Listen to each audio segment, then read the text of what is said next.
Silas Ward tiró de las riendas, deteniendo su caballo frente a la vieja puerta de madera del rancho. Esperaba ver una casa en ruinas y vallas rotas, pero en cambio quedó atónito ante la escena que tenía ante sí. 8 mujeres apaches colgaban de sogas justo en la puerta. Sus cuerpos se mecían con el viento, con el pelo largo colgando, los rostros pálidos y morados, y los cuellos fuertemente atados con cuerdas recién atadas. Bajo sus pies había un letrero de madera clavado profundamente en el suelo seco y agrietado. Esta tierra está. Si lo pisas, correrás la misma suerte. Silas saltó de su caballo, con el corazón latiéndole como un martillo. Trepó la valla, sacó el cuchillo de su cinturón y cortó la primera cuerda. El cuerpo inerte cayó, apenas respirando todavía. Pasó al segundo, luego al tercero. Uno a uno, cayeron sobre la tierra calcinada, con los ojos apenas abiertos, mirándolo con una frágil mezcla de dolor, miedo y un tenue destello de esperanza. Él sabía quiénes eran y por qué estaban allí, pero Silas comprendía una cosa. Alguien las había colgado allí para enviar un mensaje, una advertencia, una sangrienta reivindicación de propiedad. Sobre él, los buitres comenzaron a sobrevolar el cielo, y sus sombras se extendían sobre la puerta del rancho como un presagio. Silas apretó con más fuerza el mango de su cuchillo. No sabía qué le esperaba detrás de aquella puerta de madera podrida, pero algo en su interior le decía que su vida jamás volvería a ser la misma. Aquella noche, el viento sopló a través del tejado de la vieja casa de madera, trayendo consigo el olor a ceniza y los recuerdos de un tiempo lejano. En la gran habitación, ahora cubierta de telarañas y polvo, las 8 mujeres apaches yacían inmóviles sobre ásperas mantas que Silas acababa de extender. Su respiración se fue estabilizando gradualmente y el tono púrpura que habían dejado las cuerdas mortales comenzó a desvanecerse de sus rostros. A la mañana siguiente, mientras el sol bañaba la pradera con una luz dorada, la mujer mayor, con sus profundos ojos negros como abismos sin fondo, habló con voz ronca. «Tu abuelo nos salvó una vez». Silas se quedó paralizado. Sus palabras le abrieron una puerta a recuerdos que desconocía de hacía 20 años, cuando estalló la guerra entre las tribus apaches. Su aldea había sido invadida e incendiada por una alianza militante del sur. Sus familias fueron masacradas, sus hogares destruidos, y huyeron, perdidos en el caos, corriendo por sus vidas. Cuando estaban al borde de la muerte en el desierto, fue un hombre blanco quien los rescató. El abuelo de Silas, Jeremiah Ward. Jeremías no solo les dio agua y comida. Abrió las puertas de su rancho para que tuvieran un lugar donde alojarse. Los trató como a su familia, les dio tierras para cultivar, les enseñó a construir casas y los protegió de sus enemigos. Fue el primer hombre que no nos vio como salvajes. Otra mujer susurró, con lágrimas que le recorrían las mejillas quemadas por el sol. Nos llamaba familia, pero esa felicidad no duró. Una noche tormentosa, Jeremías murió repentinamente. Según los periódicos, se cayó del caballo y se golpeó la cabeza contra una roca. Pero las 8 mujeres sabían que la verdad no era tan simple. Días antes habían visto a hombres extraños merodeando cerca del rancho. Habían escuchado acaloradas discusiones entre Jeremías y un comerciante llamado Víctor Alberg, el hombre que había intentado muchas veces comprar la tierra sin éxito. Y a la mañana siguiente habían visto un abrigo ensangrentado enterrado en los establos. Desde aquel día, cargaban con el dolor y con la promesa de descubrir la verdad sobre el hombre que les salvó la vida. Pero Alberg tenía dinero, tenía poder, y usó ambos para enterrar lo que realmente sucedió. Sobornó a la policía, falsificó informes de investigación y elaboró una historia sobre un accidente que todos creyeron. Durante 20 años, las 8 mujeres vivieron aquí en silencio, recopilando cada pizca de evidencia que pudieron. Un trozo de tela ensangrentada, un mapa minero secreto, una carta amenazante hecha jirones. Pero eso no bastó para derrocar a un hombre como Alberg. Y entonces la mujer mayor miró a Silas con ojos llenos de desesperación y esperanza. «Ha regresado. Nos ahorcó para abrirnos paso. Quiere borrar a todos los testigos y quedarse con las tierras de tu abuelo. Silas permaneció en silencio durante mucho tiempo. Fuera de la ventana, el viento barría los campos calcinados como el susurro de un abuelo que ya no estaba. Y en su interior, se había encendido un fuego. Esta vez, Alberg no ocultaría su crimen tras su riqueza e influencia. No cuando Silas estaba de pie en esta tierra. La historia que contaron las 8 mujeres era solo la punta de un iceberg enorme.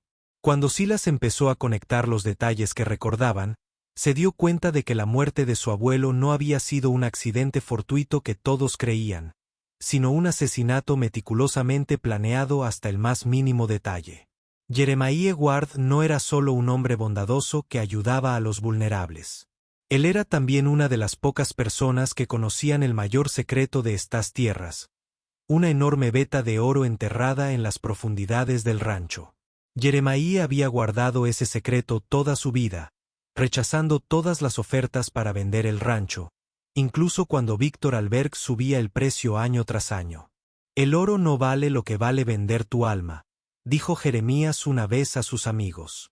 Esa negativa fue lo que firmó su sentencia de muerte. En una noche tormentosa, Alberg envió hombres a infiltrarse en el rancho. Jeremías fue envenenado durante la cena y luego la escena fue escenificada para que pareciera que se había caído de su caballo y había muerto en el campo.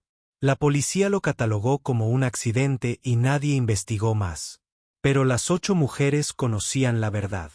Habían visto sombras acechando en los establos, habían encontrado un retazo de tela cara que nadie en el rancho usaba jamás, y habían guardado ese secreto durante 2 décadas. Durante esos 20 años, Alberg expandió su poder. Compró funcionarios, se hizo con el control del alcalde, los jueces e incluso el sheriff. Utilizó el dinero para convertir las mentiras en verdad, y la verdad en algo de lo que nadie se atrevía a hablar. El rancho Ward, que legítimamente pertenecía a la familia de Silas, fue quedando gradualmente marcado como tierra abandonada sin un propietario claro.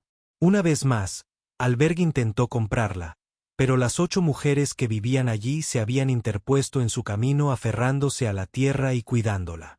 Para Alberg, eran una espina clavada en su costado. Sabía que su existencia no solo frustraba su plan de explotar la mina de oro, sino que también eran testigos vivientes que podían exponer su crimen. Y así decidió poner fin a todo con un acto brutal: colgarlos en la puerta del rancho. El ahorcamiento no fue solo un acto de asesinato.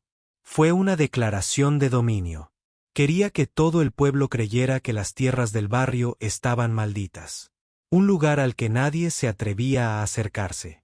Una tierra embrujada.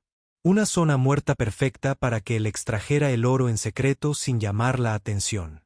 Silas no dijo nada mientras escuchaba la historia. Cada detalle le clavaba una cuchilla en el corazón. Su abuelo había muerto protegiendo esta tierra.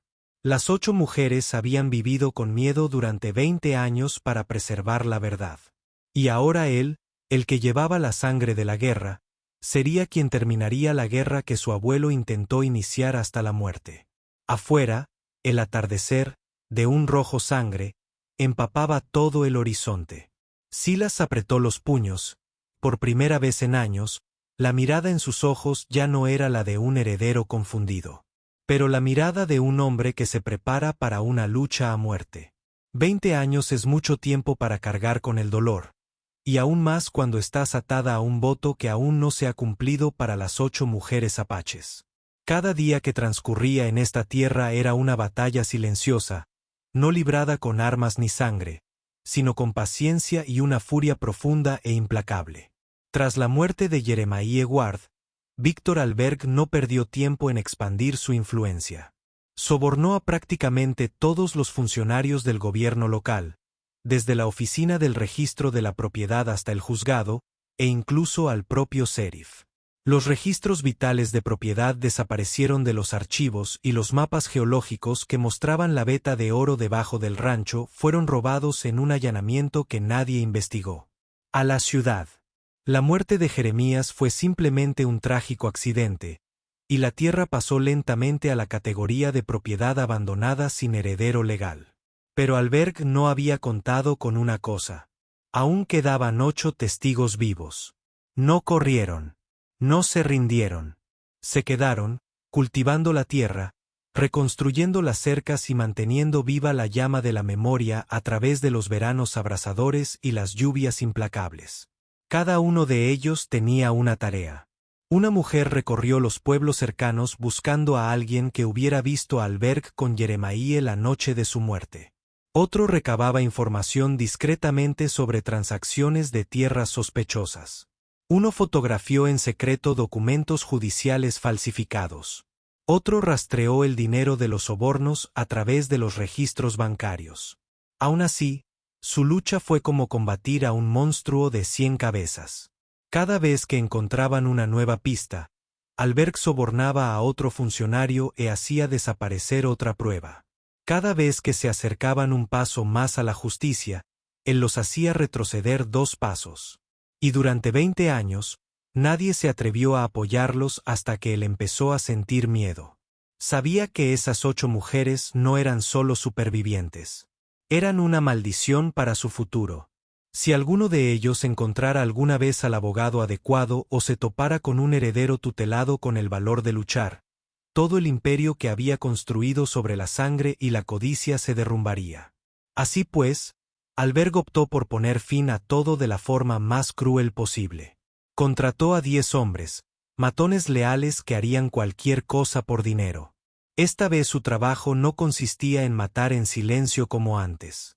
Su misión era enviar un mensaje para que colgaran a las 8 mujeres justo en la puerta del rancho, donde cualquiera que pasara por allí pudiera verlas. Quería convertir el terreno del barrio en una zona muerta. Un lugar donde nadie se atrevería a poner un pie, creyendo que está maldito. Un lugar sepultado en silencio como una tumba, mientras él extraía silenciosamente el oro de debajo sin necesidad de dar explicaciones a nadie. Pero no contaba con una cosa. El destino había traído de vuelta a Silas Ward en el momento perfecto. Y ahora, con el fuego de la justicia ardiendo en su corazón, la batalla que Jeremías inició una vez ya no sería olvidada. Ni un solo día más. Muchas gracias por estar aquí.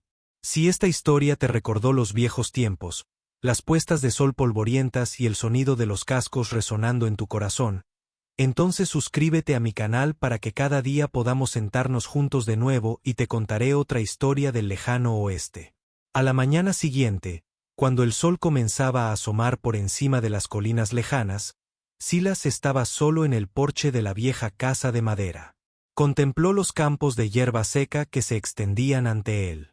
Antaño un lugar donde su abuelo criaba caballos, cultivaba la tierra y donde 8 mujeres apaches habían sobrevivido durante 20 años como sombras de la memoria. Pero hoy, ya no veía esta tierra con los ojos de un ser sin vida. Él lo veía como un campo de batalla dentro de la casa principal. Las mujeres aún estaban débiles tras escapar de las garras de la muerte, pero sus ojos habían cambiado. Desapareció la mirada de terror de las víctimas indefensas. Ahora, en sus miradas, se había reavivado un fuego, como si ellos también comprendieran que el regreso de Silas era una señal enviada por el propio destino. Tu abuelo dijo una vez, dijo la anciana cuando Silas entró, que un día el muchacho regresaría, y cuando lo hiciera, se haría justicia. Silas no dijo nada, pero algo poderoso se agitaba en su interior. La historia de traición, avaricia y la muerte de un abuelo al que nunca había conocido del todo corría ahora por sus venas como sangre. Entró en el viejo almacén donde Jeremiah guardaba sus archivos y comenzó a rebuscar entre ellos. Dentro de olvidados cofres de madera, encontró un fajo de documentos envueltos en hule amarillento por el paso del tiempo. Dentro había mapas geológicos, certificados de propiedad de la tierra y cartas de Jeremiah, sin olor, donde describía con detalle la veta de oro bajo el rancho y las amenazas de Alberg. Incluso había un testamento, nunca revelado, que declaraba que el rancho había sido transferido a Silas Ward años atrás, algo que Alberg había intentado borrar por todos los medios. Cuanto más leía Silas, más claro lo comprendía. Su abuelo no solo le había dejado un terreno, le había dejado una misión. Aquella noche, al caer la oscuridad sobre los campos. Silas encendió una fogata en el patio e invitó a las 8 mujeres a reunirse alrededor. Extendió los documentos, los papeles y los mapas frente a ellas. «Tenemos lo que más teme», dijo con voz firme y profunda como la piedra. «La verdad, y ahora la usaremos para contraatacar». El plan comenzó a tomar forma esa noche. Recopilarían las pruebas restantes, contratarían a un abogado de la ciudad, enviarían copias de los archivos a la prensa, y de ser necesario, se enfrentarían a Albergue en los tribunales. Silas también contactó a algunos viejos amigos, hombres que habían sido soldados, conocían la ley y tenían influencia en la región. Esta ya no era solo la historia de 8 mujeres apaches ahorcadas ni la de una familia despojada de sus tierras. Era la historia de una batalla por recuperar la justicia, enterrada durante 20 años. Y esta vez, Silas no era solo el heredero del nombre del barrio. Él sería quien cumpliría la promesa que Jeremías había dejado entre sangre y lágrimas. El viento nocturno barrió la tierra silenciosa, pero ya no traía el aroma de miedo. A la luz parpadeante del fuego, 8 siluetas y un hombre se yerguen firmes como 10 guerreros, listos para entrar en una batalla sin retorno. Con el plan en marcha, Silas sabía que no había vuelta atrás. Esto ya no era solo una disputa de tierras. Era una batalla entre la justicia y la codicia. Entre el recuerdo de los muertos y un crimen enterrado durante 20 años. La noticia de las 8 mujeres apaches encontradas ahorcadas se extendió por el pueblo como la pólvora. Nadie conocía la verdad, y la mayoría murmuraba sobre la maldición de las tierras protegidas. Lo que Albergue deseaba comenzaba a echar raíces. El miedo se instalaba en los corazones de los habitantes del pueblo. Pero Silas no dejaría que el miedo ganara. Él y las 8 mujeres enviaron copias de los documentos de propiedad de las tierras de Jeremiah a un abogado en Prescott. Contrató a un geólogo independiente para confirmar la veta de oro y se preparó para publicar los mapas del estudio. También contactó a 2 importantes periódicos de Arizona, revelando la historia completa del accidente y las crecientes sospechas en torno a la muerte de su abuelo. Todo estaba cuidadosamente planeado, como un tablero de ajedrez. Y entonces Albergue empezó a sentir la presión. Nunca esperó que el nieto al que una vez llamó vaquero tonto fuera quien lo estuviera desentrañando todo poco a poco. Una tarde sofocante, los 10 hombres de Albergue regresaron al rancho. Esta vez ya no había oscuridad ni secretismo. Llegaron abiertamente, montados en caballos de cuero negro con pistolas al cinto. Al frente iba Barton, la mano derecha de Albergue, el que había supervisado personalmente la ejecución. «Esta es tu última oportunidad», se burló Barton. «Entrega la tierra a su legítimo dueño, o la próxima vez, nadie saldrá con vida». Silas permaneció inmóvil, con la mano apoyada tranquilamente en la empuñadura de su pistola. El viento cálido barría el campo, levantando polvo, pero sus ojos eran fríos como el acero. «Digno dueño», dijo con una leve risa seca. «Mi abuelo era dueño de esta tierra antes de que el padre de Albergue supiera usar una cuchara. ¿Y tú? Son unos ladrones disfrazados de hombres de negocios». La tensión se hizo palpable, tensa como un arco al tensarse.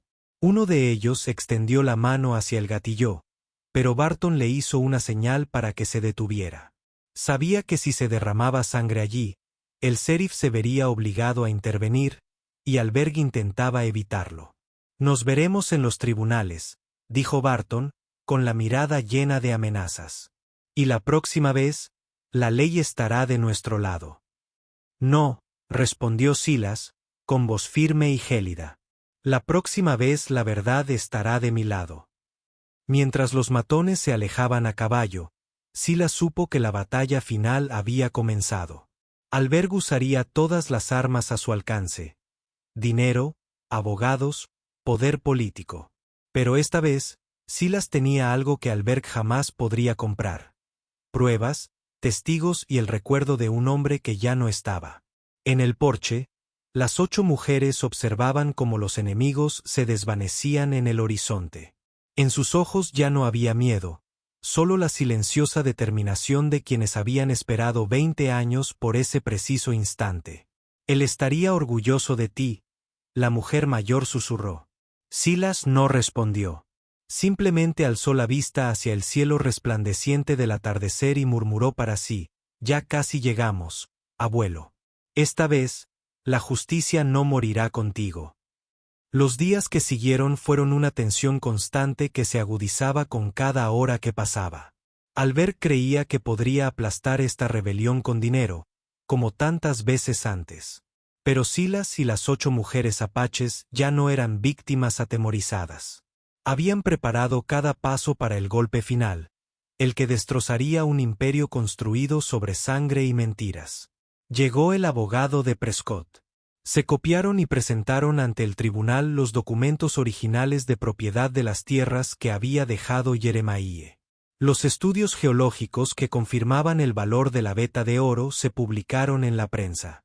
Más aún, las 8 mujeres, las testigos supervivientes, accedieron a declarar y contar toda su historia. Desde el día en que huyeron de la guerra y Jeremiah la salvó hasta el asesinato premeditado y el horrendo ahorcamiento que casi les costó la vida, la prensa estalló. Un titular impactante apareció en la portada del Arizona Daily Chronicle. El magnate local más rico fue acusado de asesinato y de un escándalo relacionado con una mina de oro. La indignación pública estalló. El sheriff recién nombrado, que no estaba al servicio de Albert, se vio obligado a iniciar una investigación oficial. Y a medida que salían a la luz las pruebas que Silas había reunido, registros de sobornos bancarios, contratos mineros copiados, declaraciones juradas de testigos, el muro de poder que Albert había construido durante 2 décadas comenzó a resquebrajarse. El primer juicio tuvo lugar en una sala abarrotada. Albert entró, ya no era el empresario engreído e intocable, sino un hombre sudoroso bajo la mirada desdeñosa de la multitud. Al otro lado, Silas permanecía de pie junto a las 8 mujeres, con la espalda recta y la mirada fija. Habían esperado 20 años para este momento. Una a una, se presentaron las pruebas. Uno a uno, los testigos subieron al estrado. Se acabaron los rumores. Era la cruda realidad. Un investigador leyó en voz alta el informe de autopsia falsificado. Un empleado bancario admitió haber recibido dinero para anular una transferencia bancaria. Uno de los secuaces de Albert confesó que fue el propio Albert quien les ordenó ahorcar a las mujeres y desalojar el terreno. Albert intentó negarlo, dilatar el proceso e incluso contrató a algunos de los abogados más caros para manipular la historia. Pero esta vez, la justicia no estaba de su lado. La verdad era demasiado clara, demasiado dolorosa y demasiado completa para ignorarla. Cuando el juez leyó el veredicto final, la sala quedó en silencio. Víctor Ulberg es declarado culpable de conspiración para cometer asesinato, soborno a funcionarios, apropiación ilegal de bienes y extracción no autorizada de recursos naturales. El acusado es condenado a prisión indefinida y a la confiscación de todos sus bienes. Las 8 mujeres se abrazaron, llorando como lluvia. No solo habían sobrevivido, sino que habían vencido. Jeremiah Ward, el hombre que la salvó, finalmente había sido reivindicado tras 2 décadas de silencio. Silas salió del juzgado entre los aplausos de la gente del pueblo. El viento del oeste barría la calle polvorienta, haciendo que los periódicos cayeran a sus pies. En su interior surgió una ligereza que nunca lo había sabido. La guerra que su abuelo había comenzado había terminado, y la justicia finalmente había triunfado. Pero también sabía que esto no era el final. Era el comienzo de un nuevo capítulo, donde la tierra, antaño manchada de sangre, se convertiría ahora en el suelo del que brotaría el futuro. Aquel verano, los vientos del oeste soplaron con más suavidad. El cielo parecía un poco más azul, y la tierra bajo los pies de Silas se sentía diferente. Ya no era una tierra de tragedia, sangre y cuerdas. Era el comienzo de un nuevo capítulo. La guerra de 20 años había terminado. Víctor Albert había sido condenado.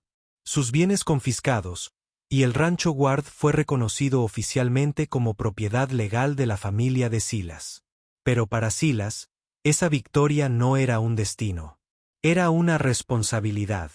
El día en que Alberg fue sentenciado, Silas regresó al rancho mientras el sol se ocultaba tras las montañas. La vieja casa seguía en pie, con sus oscuras tejas en el tejado, las cercas de madera desgastadas y la hierba seca meciéndose suavemente con la brisa. Pero donde antes persistía el miedo, ahora resonaba la risa.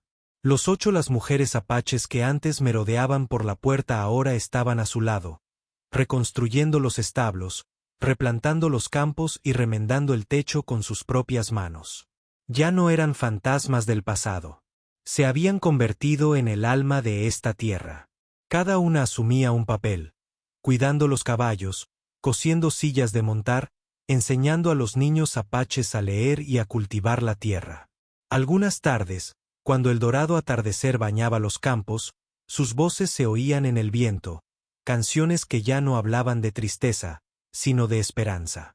Silas también había cambiado. Ya no era el hombre errante sin rumbo. Ahora se levantaba antes del amanecer, trabajando junto a las mujeres a las que su abuelo había salvado. Cada clavo clavado en un poste de la cerca, cada árbol plantado en la tierra, parecía una promesa silenciosa al hombre que lo había precedido. Lo hice, abuelo. Una tarde, la anciana se le acercó. Le puso en la mano un viejo trozo de tela gastada. Dentro había una insignia de plata, algo que Jeremías solía llevar en el pecho.